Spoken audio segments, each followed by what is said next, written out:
नमस्कार मित्रांनो, पुन्हा स्वागत आहे तुमच्या आपल्या यूट्यूब चॅनलवरती. मित्रांनो, आपण शेकडेवारीची सिरीज चालू केलेली होती. याच्यामध्ये आपण ऑलरेडी 20 उदाहरणं घेतलेले आहेत. आज आपण 21व्या उदाहरणापासून सुरुवात करणार आहोत आणि आजच्या टॉपिकमध्ये आपण पूर्ण लोकसंख्या या टॉपिकवरती आपण प्रश्न बघणार आहोत. हे बघा, हे प्रश्न प्रत्येक परीक्षेला विचारले जातात आणि हा प्रश्न पोलीस भरतीला विचारण्यात आलेला आहे. तर चला प्रश्न बघा. एका शहराची लोकसंख्या 16,000 आहे. दरवर्षी 5% दराने ती वाढते. तर 2 वर्षानंतर ती किती होईल? बघा, प्रश्न व्यवस्थित बघा. एका शहराची लोकसंख्या किती दिली आहे? 16,000 आणि दर वर्षाला वाढते ती 5% याप्रमाणे. तर त्यांनी विचारलं 2 वर्षानंतर ती किती होईल? हे बघा, त्यांनी जर असं विचारलं 2 वर्षानंतर किती, पहिल्यांदा काय करायचं, दिलेली लोकसंख्या जी असेल ती लिहून घ्यायची. ती आहे 16,000. यानंतर 5% दराने वाढत आहे, म्हणजे पहिले 100 होती, नंतर तिच्यात किती वाढले? 5. 2 वर्षानंतर म्हटलं त्यांनी, म्हणजे 2 वेळा वाढणार आहे ती. पहिले 100 होती, नंतर झाली 105. त्यानंतर एवढं कॅल्क्युलेशन करून जे येईल ते आपलं उत्तर असेल. आता बघा, मग आपण एवढं कॅल्क्युलेशन करत बसायचं का? तर नाही. बघा, आपण एवढं कॅल्क्युलेशन जर करायला गेलो ना, तर परीक्षेत आपला वेळ संपेल आणि बाकीचे पेपर आपल्याला अटेम्प्ट करता येणार नाही. तर बघा, आता आपण या ठिकाणी थोडं डिजिटल सम अप्लाय करू. बघा, डिजिटल सम मी तुम्हाला मागच्या 3 लेक्चरमध्ये सांगितलेलं आहे. डिजिटल सम याचा अर्थ अंकांची बेरीज करणे. आता पहा, इथं अंकांची बेरीज पहा किती आहे? 6 आणि 1 7. किती आली? 7. परत गुणाकारचे चिन्ह 5 आणि 1 किती आले? 6. परत गुणाकारचे चिन्ह आणि 5 आणि 1 किती आले? 6. छेदस्थानी 100 आहे, म्हणजे अंकांची बेरीज एकच येणार आहे, त्याच्यामुळे आपण घेणार नाही. आता बघा, हे किती झाले? 36. 6 गुणिले 6 किती आले? 36. अंकांची बेरीज किती आली? 36 म्हणजे किती? अंकांची बेरीज 9. आणि बघा, डिजिटल सम करताना 9ला कोणत्याही संख्येने गुणा, अंकांची बेरीज किती येते? 9 येते. हे बघा, 9 गुणिला 7 63. 63 मध्ये अंकांची बेरीज किती येईल? बघा, अंकांची बेरीज किती येणार आहे? 9. 6 आणि 3 किती आले? 9. आता ऑप्शनमध्ये कोणत्या अंकांची बेरीज 9 येते? बघा, 6 आणि 7 13 आणि 1 14. 14 म्हणजे किती? 5. अंकांची बेरीज पहा किती आली? 5 इथं. हे पण आपलं उत्तर राहणार नाही. 7 आणि 7 14 आणि 1 15. 15 म्हणजे किती? 6. आपलं अंकांची म्हणजे हे पण आपलं उत्तर नाही. अंकांची बेरीज आपली किती यायला पाहिजे? 9. 7 आणि 1 किती झाले? 8. हे पण आपलं उत्तर नाही. आता बघा, इथं अंकांची बेरीज 9 येते का? हे बघा, 6 आणि हे बघा 4 आणि 6 10. 17 आणि 1 18. अंकांची बेरीज 18 येते. 18 म्हणजे किती? 9. अंकांची बेरीज किती आली? 9. म्हणजे हे आपलं उत्तर आहे. हे बघा, याला म्हणतात डिजिटल सम मेथड. मी मागच्या 3 लेक्चरापासून डिजिटल सम घेत आहे. तर तुम्ही ते व्हिडिओ बघितले नसतील तर बघा, तुमच्यामध्ये इम्प्रूव्हमेंट होईल. तर चला बघा, अजून परत अशी प्रॅक्टिस आपण एक उदाहरण घेऊन करू.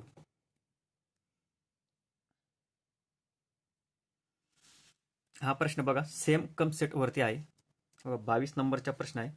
याच्यावरती हे बघा, ह्या लोकसंख्या हा जो टॉपिक आपण उदाहरण घेतोय, याच्यावर मी 4-5 उदाहरणं घेतलेली आहेत, म्हणजे तुमचे सर्व कन्सेप्ट या ठिकाणी क्लिअर होतील. आता बघा, 2 वर्ष अगोदर एका शहराची लोकसंख्या किती आहे? बघा, 1,75,000 होती, म्हणजे 2 वर्ष अगोदर होती. जर मागच्या 2 वर्षांमध्ये तिच्यात 4% व 5% वाढ झाली, तर आज त्या शहराची लोकसंख्या किती? हे बघा, 2 वर्ष अगोदर म्हणजे भूतकाळातून आपण कुठे येतोय? वर्तमानमध्ये. तर आपल्याला काय, हे बघा, पहिल्यांदा आपण काय करू? 1,75,000 लिहा. चला लिहून टाकू आपण. त्यानंतर हे बघा, भूतकाळातून आपण वर्तमान काळामध्ये येतोय किंवा वर्तमान काळात आपण भविष्य काळामध्ये जातोय, तर आपलं नेहमी छेदामध्ये काय यायला पाहिजे? 0 यायला पाहिजे, म्हणजे 100 यायला पाहिजे. म्हणजे पहिल्या वर्षी 4% वाढ झाली, म्हणजे लोकसंख्या 100 होती, तर 4% वाढ म्हणजे काय? 104 झाली. नंतर दुसऱ्या वर्षी पण 100 लोकसंख्या होती, तर 5% वाढ होणे म्हणजे काय? 105. तर एवढं सॉल्व्ह करायचं आहे आणि आपल्याला काय करायचं? उत्तर काढायचं आहे. आता बघा, आपलं उत्तर कसं निघणार? आपण डिजिटल सम वापरू. हे बघा, डिजिटल सम वापरताना जिथं 9 जमेल तिथं थोडंसं कट करायचं आपल्याला. हे बघा, इथला डिजिट सम 9 येतोय, कट करा. 2 अधिक 3 5 आणि हा 1 किती आला? 6. डिजिट सम किती आलं? 6. आता बघा, 9 कट करा. 1 2 3. अंकांची बेरीज किती आली? 3. बघा, 9 कट करा. 8 आणि 1 9 कट झाले, उरलं किती? 2. परत या ठिकाणी 9 कट करा. 2 1 3 आणि हा 1 4. आता प्रश्नातील अंकांची बेरीज बघू आपण. हे बघा, 7 आणि 5 झाले 12, 12 आणि 1 झाले 13. 13 म्हणजे अंकांची बेरीज किती आली? 4. गुणाकारचे चिन्ह, 4 अधिक 1 5, 5 अधिक 1 6. बघा, अंकांची बेरीज किती येते? 5 गुणिला 6 30 गुणिला 4. हे बघा, अंकांची बेरीज किती आली? 3 गुणिला 4 12. 12 म्हणजे किती? 3. आपल्याला 3 कोणत्या ऑप्शनमध्ये दिसतंय? Option number C. बघा, याला म्हणतात अंकांची बेरीज, म्हणजे डिजिटल सम वापरणे. हे बघा, डिजिटल सम म्हणजे काय? डिजिट जोपर्यंत एक डिजिट येत नाही तोपर्यंत त्यांची बेरीज करत जाणे. हे बघा, म्हणून त्याला म्हटलंय डिजिटल सम. डिजिट आणि डिजिटची बेरीज करणे म्हणजे काय करणे? सम करणे. याला म्हणतात डिजिटल सम. आता आपण याच्यावर अजून 2 किंवा 3 उदाहरणे घेऊ. हे बघा, 23 नंबरचा प्रश्न. एका शहराची लोकसंख्या दरवर्षी 2% दराने वाढते. जर 2020 मध्ये लोकसंख्या 1,50,000 होती, तर 2023 मध्ये लोकसंख्या किती होईल? हे बघा, आपण इथं पण बघितलं ना, 20 मधून आपण कुठे जातोय? तर 2023 मध्ये, म्हणजे 100 आपल्या कुठे येतील? छेदस्थानी येतील. हे बघा, पहिल्यांदा त्यांनी दिलेली लोकसंख्या आपल्याला काय करायची? लिहायची. किती लोकसंख्या आहे ती? 1,50,000. अजून एक शून्य द्यावं लागेल. त्यानंतर त्यांनी काय म्हटलं? बघा, 20 आणि 23 म्हणजे 3 वर्ष म्हटलं त्यांनी, आणि दरवर्षी किती वाढते? 2% दराने. 2% दराने वाढते म्हणजे 102/100 लिहा, म्हणजे 100 मागे 2 102 वाढते. परत 100 मागे 2 वाढते म्हणजे 102 लिहा. 3 वेळेस लिहावं लागेल, कारण की आपल्याला 3 वर्षाचा गॅप त्यांनी दिलेला आहे. आता बघा, इथला पण आपण काय करू? हे बघा, कॅल्क्युलेशन मोठं आलं आपल्या इथं पण काय करावं लागणार आहे? डिजिटल सम. कारण की बघा, 15 गुणिला 102 102 102. हे पहा, आपल्याला 102च्या घन घ्यावं लागेल, त्यानंतर 15 ने गुणावं लागेल, त्यानंतर आपले शून्य कट होतील. पहा, वेळ भरपूर जाणार आहे. आपण काय करू? एक डिजिटल सम घेऊ आपल्या पद्धतीने. आता बघा, 9 कट करा. 5 आणि 1 किती झाले? 6. 2 नंबरमध्ये बघा, 9 कट करा. जिथं 9 जमत असेल तिथं 9 कट करा. 8 आणि 1 किती झाले? 9 झाले 5. बघा, 2 आणि 1 किती झाले? 3. 3 आणि 5 किती झाले? 8. 8 आणि 1 9. हे पहा, सर्व कट होत आहेत, म्हणजे डिजिटल सम किती आले? 9 येतोय तुमच्या. सर्व कट होणे म्हणजे काय? डिजिटल सम 9 येणे. आता इथं बघा, डिजिटल सम किती येतोय? 8 आणि 1 9 कट झाले. 5 आणि 4 किती झाले? कट. आणि 3 आणि 1 उरला, किती आला डिजिटल सम? 4. आता बघा, इथं डिजिटल सम किती येतोय? 8 आणि 1 9. हे बघा किती येतंय? 7. हा 5 अधिक 1 7 12. 12 आणि 6 18. 18 आणि 5 23. हे बघा, 23 येणं म्हणजे किती?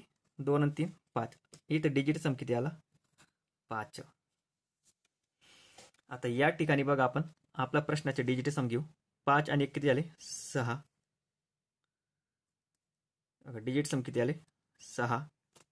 2 आणि 1 किती झाले 3. 2 आणि 1 किती झाले 3. 2 आणि 1 किती झाले 3. हे बघा डिजिटची सम करणे म्हणजे आपण शून्य त्याच्यामध्ये घेणार नाहीत. हे बघा 3 गुणिले 3 किती झाले 6. 6 गुणिले 3 18. 18 म्हणजे किती 9 आणि गुणाकारला हा 6. 9ला जर कोणतेही संख्येने गुणलं अंकांची बेरीज किती येणार आहे 9 येणार आहे. हे बघा 9 गुणिले 6 किती झाले 54 आणि 5 आणि 4 किती झाले 9. म्हणजे आपलं उत्तर कोणतं आहे पर्याय क्रमांक बी, कारण की इथं सर्व अंकांचे डिजिट सम किती आलेला आहे 9 आलेला आहे. बघा मित्रांनो कुठलंही उदाहरण घ्या विथिन सेकंदमध्ये आपलं सॉल्व्ह होणार आहे. मित्रांनो तुम्हाला आपल्या शिकवण्याची पद्धत आवडत असेल तर एकदा लाईक करून द्या, शेअर आणि सबस्क्राईब करा. तर चला बघू अजून पुढचे एक उदाहरण. चला नवीन प्रश्न बघू आपण.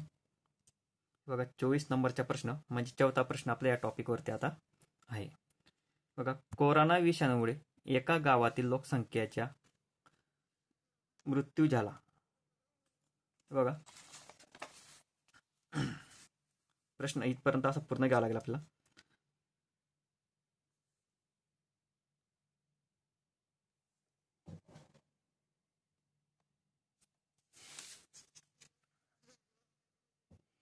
बघा कोरोना विषाणूमुळे एका गावातील 5% लोकसंख्येचा, हे बघा इथं 5% लोकसंख्येचा मृत्यू झाला.